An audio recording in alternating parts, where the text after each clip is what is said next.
All right, let's try to solve this inequality. Negative 7x is greater than negative 2 times x plus 15 is less than 10.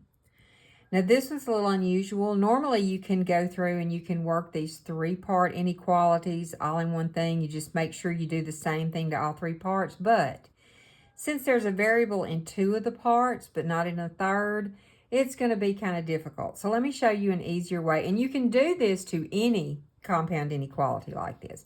I'm going to split it. And what I'm going to do is I'm going to start and I'm going to have negative 7x is greater than. And then I'm going to take the negative 2x plus 15. Then I'm going to split that negative 2x plus 15 again. I'm going to use it over here. Just kind of doubling up on it is less than 10. Now I have two separate inequalities and I can solve these and it'll be easier to get the answer. All right, so the first thing I'm going to do here is distribute that negative 2.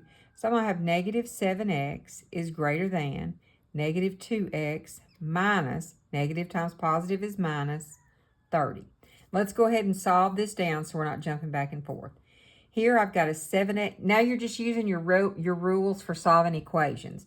So you got two variables. We need to get rid of one of them. Both of them are negative, so I would add either way. So I'm going to choose to get rid of the negative 2x by adding. And I do the same thing to the other side to keep it balanced. So now I have negative 5x is greater than negative 30 because these canceled. Now I need to get rid of the negative 5. It's multiplied by x, so I'm going to divide both sides by negative 5. Now be careful, because in an inequality, when you multiply or divide by a negative number, you flip your sign, okay? So these two cancel out. I've got the x.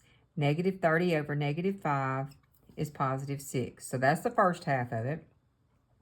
Now let's come over here and do the same thing. We're going to distribute this. So I've got negative 2x minus 30 is less than 10. This one's going to be a little easier because I only have the one variable. So I'm going to get rid of the number that's joined to it by addition subtraction first. 30's been subtracted, so I'm going to add it. Then I've got negative 2x. Those things canceled out, less than 40. Now I'm going to divide by negative 2. And once again, I'm going to flip that sign. I usually go ahead and flip mine as soon as I do the division so I don't forget. All right, these two things cancel out. So I have x is greater than 40 divided by negative 2 is negative 20. Now, how can you get this back together? Well, watch this. You want the number on your left, on the left of the inequality, needs to be the smallest number. So negative 20 is a lot less than 6. So I need negative 20 to be on the left here. So you can flip it. You can reflect it. You can invert it, whatever you want to call it.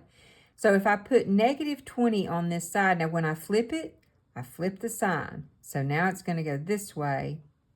Okay. So now to combine these two, start with the smallest number. And that's going to be negative 20. Do your less than x. Now, this is going to come down here too, but I already have the x, so all I need is the less than 6. See, that's not hard.